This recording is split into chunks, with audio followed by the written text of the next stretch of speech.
నవరాత్రులు 9 రాత్రులు చేయమన్నారు. ఇది కూడా 9 రాత్రులు అమ్మవారి పేరు కూడా 9 రాత్రులు చేయాలి. అభివృద్ధి పొద్దున్న పగలు ఉదాహరణ చెప్పాలి. అలాగే నవరాత్రి చేసేది శ్రీరామ పూజ 9 రాత్రులు చేయాలి. కృష్ణాష్టమి పూజ కూడా 9 రాత్రులు చేశారు. నవరాత్రులను పద్ధతి పెట్టారు. దాని పూర్వం యజ్ఞులు ఉండేవి. ఇవి పౌరాణిక యజ్ఞములని అలా చేయాలని అంటే ఉద్దేశం.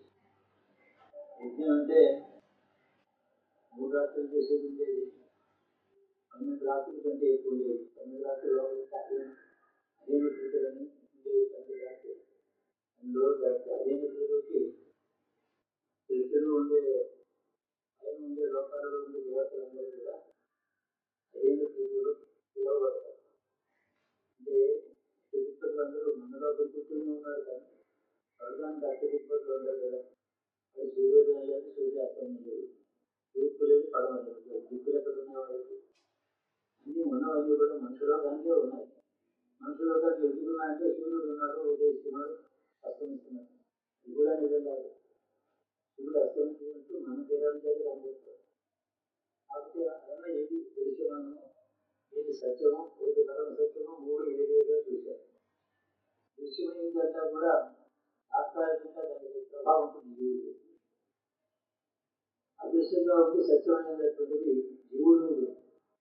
ఇది వ్యక్తి మీద ఉంటుంది, మనుషులు శరీరంలో ఉంటే మనసు మీద ఉంటుంది. దృశ్యమైనటువంటి పరిస్థితులన్నింటినీ కూడా అదృశ్యంగా ఉండేదానికి జీవుడు మీద ఉంటుంది.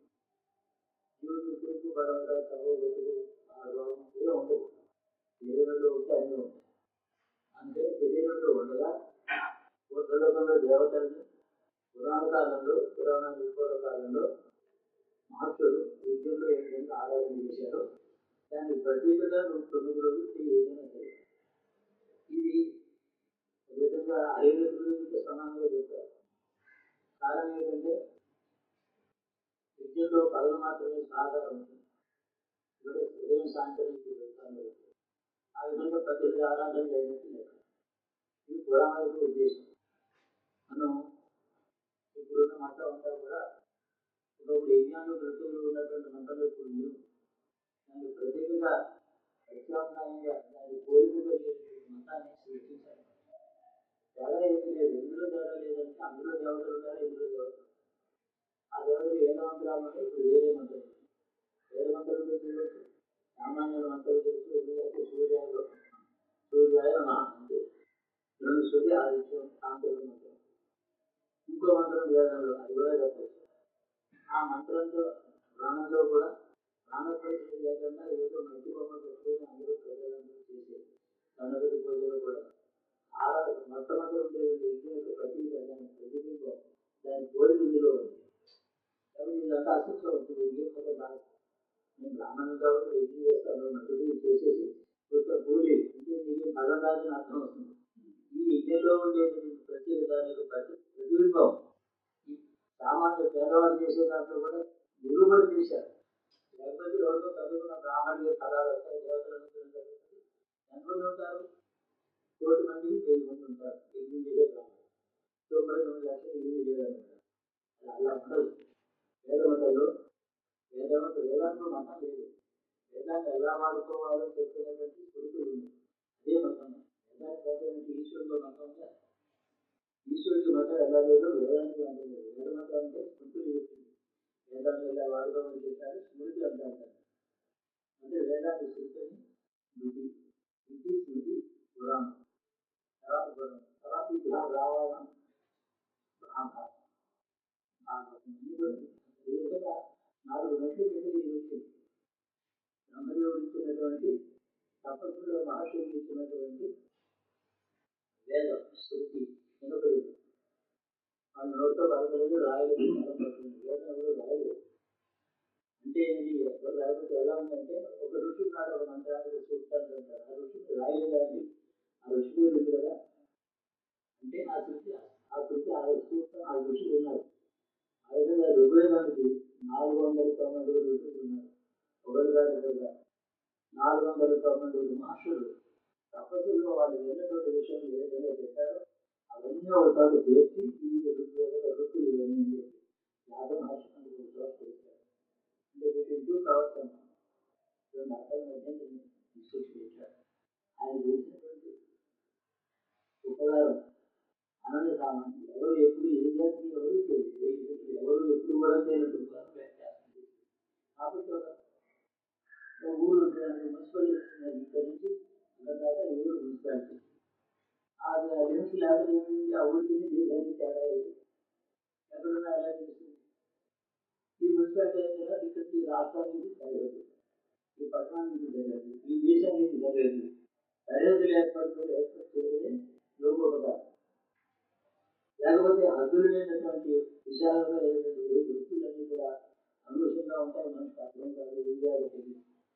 అనంతాలు లేదా ఆనందంగా ఉండే వేదములను 4 వేదములు చూసి ఈ వేదంలో ఏముందో ఇది ఎలా వాడుకోవాలో వృద్ధులు వచ్చాయి. ఈ వృద్ధులన్నీ తర్వాత ఈ పండుగ ఉంది, ఈ వృత్తి ఉంది, ఈ నష్టం ఉంది, మందులు తండ్రి గణపతి ఇలా చేయి, మందులు ఇప్పుడు ఇలా చూసి స్నానం చేయండి, శుద్ధి చేసుకో, మీ గొప్పతో కొన్ని రోజులు ఇవన్నీ చెప్తే ఏంటంటే మనిషిని శుచిగా ఉంచాలి.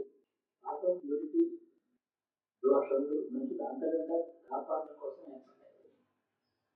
రోజు 2 మార్లు స్నానం చేస్తాను, మామూలుగా బయట ఉండేది గురికి చూసి జీవుడికి దోషం, జీవుడికి మాలిన్యం అది ఎలా పోవాలి?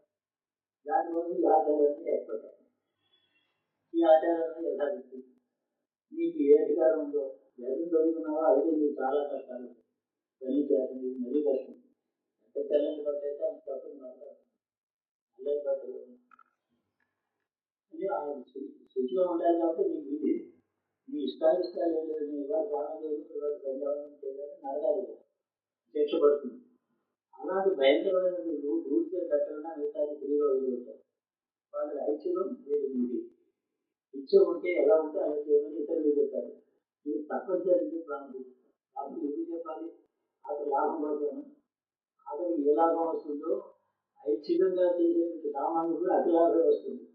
దేవతలకి కులాలు లేవు కదా, ఇతర బ్రాహ్మణుడు ఇతర సూత్రులు దేవతలు అనుకుంటారా, భగవతులు అనుకుంటారా? అలా ఏమీ లేదు. అతను ఏ పని చేసినాడో దానికి ఆ ఫలం దేవతలు ఫలం ఇస్తారు. అనుగ్రహంతో ఉండే మనుషులు చాలా సన్నిహితంగా ప్రేమతో దయతో స్నేహంగా ఉండేవాడు దేవత వాళ్ళకి. కాబట్టి మనకి పురాణం అంతా కూడా పూర్వం ఏదో యజ్ఞానం చేసేవారు. ఇది దేవతార్థం చేసుకుంటారు. బ్రాహ్మణుడు రోజు అభిషేకాలు చేసుకుంటారు. వారికి ఫలం వస్తుంది. అదేం అక్కర్లేదా? అతనికి వస్తే చాలా అతని మొత్తంలో వాళ్ళకి పుణ్యం వస్తుంది. అదేం అక్కర్లేదు. అది మీకు గురి పెట్టాను. నేను చేసే దేవతార్థం రోజు తీసేసి కడిగి మళ్ళీ పెడుతుంటాను. అలాంటి పనులు శాశ్వతంగా ప్రత్యక్ష చేసుకుంటారు. ఇది యంత్రం ఉంది, హోమాలతో కొన్ని కోట్ల చెప్పండి ఆలోచించారు. మీకు రోజు తీసేసిన పర్లేదు, మీకు మళ్ళీ ఆచారం చేయలేదు. రోజు స్నానం ఒక వ్యక్తి కాదు. అక్కడ వెళ్ళి నిత్యం ఏం ఆరాధన చేసుకుంటావో చేసుకో. ప్రదర్శన చేస్తావా, మంత్రజపం చేసుకుంటావా, ధ్యానం చేసుకుంటావా, పూజకి డబ్బులు ఇచ్చి గోత్రం చెప్పండి ఇవన్నీ చేయమని చేసుకుంటావా, పునరుద్ధరణ పూజ చేసుకుంటావా, కళ్యాణం చేసుకుంటావా, లేదా గుళ్ళో వెళ్ళి హోమం చేసుకుని ఆయుధానికి బాగుండాలని హోమం చేసుకుంటా. మీ ఇష్టం గుడి నీది. బ్రాహ్మణుడికి తన దేవత నచ్చనే కాదు. కాబట్టి ఓ విధంగా చూసేటంటే డెమోక్రసీ అంటూ ఉంటుంది. డెమోక్రసీ అంటే అన్ని హక్కులు, అన్ని సౌకర్యాలు అందరికీ సమానంగా ఉండడం పేరు డెమోక్రసీ. డెమో అంటే జనాభా నష్టం, డెమోక్రసీ అంటే జనాభా యొక్క పేరు. ఆ డెమోక్రసీ అంటే అలా అందరికీ ఇచ్చారు. ఇంకోటి ఏమంటే ఎప్పుడైతే ఇతరు నిత్యం దేవతార్చన ఉపనయన సంస్కారాలు ఎప్పుడు లేవో అతను ఎక్కువ అవసరంలో ఉన్నాడు. మనకి ఎక్కువ అవసరంలో ఉన్నాడు, అది మీకు తెలియదు కాదు. కాబట్టి అతనికి ఎక్కువ ఉపకారం చేసే మార్గం ఇంకా ధర్మంగా చూపిస్తాయి. ఇది చేసి అది చేసి దేవతాన్ని అది రామనామం చేసుకో, కృష్ణాష్టమి ఎవరో చేసుకో, దేవత అమ్మవారు దసరాలు వస్తున్నాయి. రోజు ఏదో చిన్న బొమ్మ పెట్టుకుని అమ్మాయిలు రోజు దాన్ని పెట్టుకుని దీపం పెట్టుకుని ఒక పని చేపిస్తున్నాయి. నవరాత్రి చేసిందో బ్రాహ్మణి చేసేటువంటి ఎంత ఫలం ఉందో ఇది ఫలం వస్తుంది. అంటే ఫలంలో తేడా లేదు, క్రియలో తేడా. ఫలంలో ఇది తక్కువ ఫలితానికి ఫలం దేవాలు వస్తుంది. క్రియలో మాత్రం అన్ని బాగా చేస్తూ కూడా వస్తుంటే దాంట్లో చిత్తశుద్ధి ఉండాలి, చిత్తం బాగుండాలి, చిత్తంలో సత్వం ఉండాలి, ఎవరైతే సత్వగుణంతో ఉండాలి. సత్వం దయచేసి సమస్యలు కూడా ఉన్నాయి కదా. శుద్ధ సత్వగుణంలో దేవతలు ఉంటారు, కామక్రోధాలు ఉండవు. వారికి శుద్ధ సమానంగా చూస్తారు. పాము, పులు, సింహము, మనుషుడు, రాముడు, శుద్ధుడు ఏం లేదు, అంటే జీవుడు వాడు ఏం జరుగుతుంది. కాబట్టి కథలు ఉంటుంది చూసారు, దేవాలయాల్లో వెళ్ళి ఒక పాము, ఒక సాయి పురుగు వారు కూడా కలపడతారంటే అది ఈ శివుల్లో దేవతలు ఆ పశువులు కూడా సమానంగా చూస్తారు. శివుడు గుణం అది కాయకుడి గుణం కాదు, సత్వగుణం కాదు, శివుడు యొక్క లక్షణం అలా ఉంటుంది. దేవతలేని మనకు కూడా సమానంగా చూస్తారు శివుడు. ఇంద్రుడిని నన్ను మిమ్మల్ని సమానంగా చూస్తారు శివుడు. ఆయన అంతస్తుడు. వాళ్ళని బట్టి దేవుడు ఏం చేసిన మనం యథాధిత్యంతో అధ్యయనం చేస్తాం. వ్రతాలని సంవత్సరం ఉన్నాయి, బట్ అటెండ్ చేయవచ్చు. ఎందుకంటే నాకు రాలేదు అంటే ఏం రావట్లేదు. బజార్లో దానం పెట్టుకో, లేకపోతే ఇంట్లో ఫోటో ఉంది, క్యాలెండర్ ఉంది, ఏదో ఒకటి దాన్ని మనం ఇవాళ రైతు కదా మీకు నమస్కారం చేస్తున్నాం చాలు. ఇంతవల్ల నాకు కాదు, నా వల్ల కాదు. నా నిత్య జీవితంలో నాకు ఎన్నో బాధ్యతలు. రోజు నేను వీళ్ళందరికీ ఉదయం చదువుకుంటుంది, కూలి వెళ్ళి పెడతాను. కూలి వెళ్ళి సాయంత్రం 7 గంటలకు వస్తాను. రోజు 9 రోజులు పూజ చేస్తున్నావా లేదా అంటారా అనుమతి. ఏ పని లేకుండా పని ఏం లేకుండా ఉంది, పూజ ఏం చేయలేదు ఉంటాను. పని చేసేవాడిని అడగడం, అది సముద్రం. దాని పేరు అనుగ్రహం. అనుగ్రహం అంటే అది 4 అనుకున్నాక రోజు 24 గంటలు రాత్రి లేదు, నా నిద్రలే, దానికి ఆకలేదు. ఆ నిద్రలు గోవిందరామస్వామి చేస్తూ విష్ణువు ధ్యానిస్తూ ఉన్నాను. అలా ఎవరైనా చేస్తారా? అతను అన్నాడు. గోవిందంలో అలా ఎవరు చేసినారు? ఆయన వెళ్ళి ఆయన విష్ణువు దగ్గర చూస్తూ ఈ బాధ మాట్లాడుతున్నారని ఆలోచన వచ్చింది. వెంటనే ఒకరు విషయాన్ని గ్రహిస్తానని ఆలోచన అన్నవాడు చాలా గొప్పది, ఇచ్చిన నా గురించి ధ్యానం చేస్తున్నాను, చాలా గొప్పవాడు ఎందుకో. అయినా భూలోకంలో ఒక మాట వెళ్ళి అక్కడ జనగామ పద్ధతి కింద గ్రామం ఉంది, అక్కడేమో యాదవి లేని రైతు ఉంటాడు, వాళ్ళు ఎవరు చూసిరా అన్నారు. ఏంటి అంటే విష్ణు మహావిష్ణు యొక్క జ్ఞానం నాలుగా వాళ్ళ జ్ఞానం చాలా అల్పం. విశ్వకృష్ణుడు అతను వెళ్తే ఆ యాదవి లేకపోతే 4 గోవింద అంటే లేచాడు. ఒక్క మాటే ఎవరితో బాగుండడు కూడా ఏం లేదు. అలాగే ఏదో గంజి తాగేది, పోవడానికి వెళ్ళాడు. రోజు రాత్రిలాగా పనిచేస్తాడు. దున్నాడు, నీళ్లు పెట్టాడు, కడుపు తీశాడు. మళ్ళీ సాయంత్రం 7 గంటలు వచ్చాడు. గంజి పెట్టి దగ్గర బాగా గంజి పెట్టింది తాగేశాడు. అల్లిపోయి గోవిందా అంటాడు. 4 గంటలు గోవిందా లేచాడు, రాత్రి 9 గంటలు గోవిందా అని పడుతున్నాడు. ఏంటిది వాడు 2 మార్కులు చేశారు, 6 గంటలు చేస్తున్నాను అంటే వాడు వ్యవసాయం పొద్దున్న నిద్రలేసినప్పుడు చేసిన గోవిందరామం పనులంతా వాడుతూ ఉంది, రాత్రి వరకు ఉంది. రాత్రి చేసిన గోవిందరామం రాత్రి ఉంటాడు, పొద్దున్న వరకు. ఈ మధ్యలో శ్రమజీవి వాడు రాని వాడి ఉండే పని లేదు, సాయంత్రం లేదు, బాధ లేదు, పెళ్లి లేదు, సంవత్సరం లేదు, ఇల్లు లేదు, బాధ లేదు, నిద్ర లేదు, ఆట లేదు, పని పాటు లేదు. ఇదేమో ఒక క్షణం నా పేరు చెప్పబోతే మహాదోషం వస్తుంది. అంటే ఇలాంటి అది ఎందుకు చెప్తున్నారు? భగవంతుడు మీరు ఎట్లా గురించి భగవంతుడు మన గురించి ఏమనుకుంటున్నాడు, ఎలా చూస్తున్నాడు, మన గురించి ఏ అభిప్రాయం అనుకుంటుంది, భగవంతుడి అభిప్రాయం ఏదో తెలుసుకుంటే మనం అలాంటి ఎవరో గురువు గారు చెప్పడం కాదు. భగవంతుడి అభిప్రాయం ఏమిటి అది తెలుసుకోవాలి, అది పురాణం చెప్తుంది. కాబట్టి మనం ఎంతో టైం ఉంది, సాధనైన నామస్మరణ చేసుకుంటూనే ఉండొచ్చు. యాభై దాని హత్యలు, ప్రమాదాలు, చావులు, యాజిటేషన్స్, ఆర్థిక నడవటం లేదు, భర్తలు పెట్టుకోవచ్చు, ఇదే కదా తెలుసుకోవచ్చు, పర్వాలేదు. ఆ తర్వాత ఏం చేస్తాం? మిగతా సమయం ఖాళీగా ఉంటుంది. పేపర్లతో కూడా నమస్కారం అంటే లోపలికి చదివించవచ్చు. స్నానం చేస్తూ కూడా నమస్కారం మనసులో అనుకోవచ్చు. నిద్రపోయే ముందు నమస్కారం అనుకుంటూ జపం చేస్తే స్వప్నంలో కూడా నమస్కారం అనుకుంటూ ఉంటాం. ఇప్పుడు ఏ పని చేసినా డ్రైవింగ్ చేస్తూ ఉంటే మనం నమస్కారం అనుకుంటే అది నడవదా? కూడా రాత్రి రాముడికి ఇచ్చినటువంటి సౌకర్యాలు కన్సెషన్స్ రాముడికి అందులో ఏ కన్సెషన్ లేదు. తను ఉంటుంటే అనుకున్నట్టు రాముడు విజయంలో రాముడు ఇంటి దోషాలతో భయపడుతూ రాసిన స్వేచ్ఛ లేకుండా బట్టి రామేశ్వరం ఆ రైతుగా పుట్టి వాడు చదివించాడు.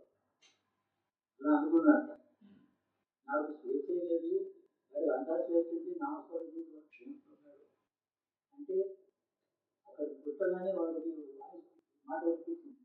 గోరుగనుడు సత్రామంది విజ్ఞానికి ఉపయోగం చేశాడు. సూర్యజనుడు సౌకర్యముడు అనుకున్నారా సూర్యజనం వచ్చింది. అప్పుడు చేసిన తపస్సు విజ్ఞాన ఫలాలు ఇప్పుడు అనుభవిస్తావు. ఇప్పుడు జ్ఞానంతో వైరాగ్యంతో జీవించు. విద్యలో బ్రాహ్మణుడు ఎప్పుడు కూడా ఒక్కడు బ్రాహ్మణుడు ఎప్పుడు కూడా రాజాధికారం ఎలక్షన్లో ప్రైమ్ మినిస్టర్ ఇట్లాంటి అలవాటు లేదు. నాకు మడిగట్టుకుని విజయం చేసుకుంటూ 2 గంటలు చేతిలో పడుతుంది. షర్టు కూడా ఆగలేదు, చెప్పు చెప్పుకుంటే బయటపడి కూడా ఎన్నో గొడవలు అలా జీవించారు. వాళ్ళు అలా జీవించడం చేత వేదవాదం నిలబడింది. వాళ్ళు ఎవడో గారు జరిగింది అంటారు. వేదవాదం నిలబడింది. వేదవాదం నిలబడి స్మృతులు నిలబడ్డాయి. స్మృతులు ప్రాణాలు నిలబెట్టారు. ఇది మనకు కాబట్టి సమత్వం ఉంది. ఈశ్వరుడి దృష్టి ఎలా అది తెలుసుకుని ఇలా మాట్లాడారు. వీళ్ళు కల్పించిన మాటలు కావు. ఈశ్వరుడి దృష్టి ఎలా ఉంటుంది అని మనకి చెప్తారు. అందుకని మన ఆ మార్గంలో జీవించాలి. అలాగే నామస్మరణలో లాభం పెట్టుకోవాలి. శుభాశుభ ఆయా ఋతువుల్లో ఆ నక్షత్రాల్లో అతిథుల్లో ఆ దేవతలు నమస్కరించారు. రోజు చేసే శివ పూజ గణపతి వేరు కాదు. రోజు చేసే శివ పూజ